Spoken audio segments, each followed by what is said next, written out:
আছে দুটি সংখ্যার অনুপাত, দেওয়া আছে দুটি সংখ্যার অনুপাত 3:4 এবং এদের লসাগু হচ্ছে 180। তাহলে সংখ্যা দুটি কত সেটা নির্ণয় করতে বলছে। তো এই ম্যাথটা যদি একটু সলভ করতে যাই, আমরা প্রথমে ধরে নেব, ধরি প্রথম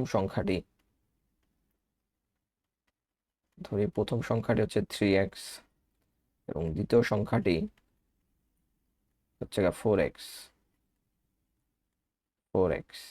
আচ্ছা, এখন একটা সংখ্যা ধরলাম 3x আর একটা সংখ্যা ধরলাম 4x, ঠিক আছে। সুতরাং এদের লসাগু কত হবে? এদের লসাগু হবে এদের গুণফলটা আর কি, 3 × 4 × x। এখানে আমরা ডাবল বার নিব না, x যেহেতু একই সংখ্যা সেজন্য হচ্ছে আমরা একবার নিছি, তাহলে 12x। তাহলে এদের লসাগু কত? এদের লসাগু হচ্ছে 12x। এখন দেখো এদের লসাগু কিন্তু আমাদের দিয়ে দিচ্ছিল কত? 180। তাহলে আমি কি ধরতে পারি প্রশ্ন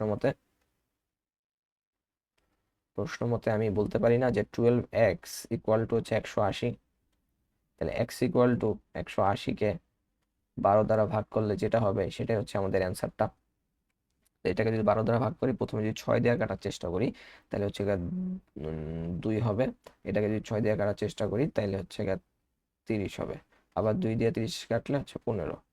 তাহলে x হচ্ছে আমাদের কত আসলো? x হচ্ছে 15। এখন আমার কাছে জানতে চাই সংখ্যা দুইটি কত।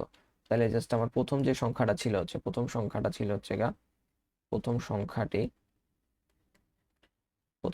ছিল হচ্ছে 3x।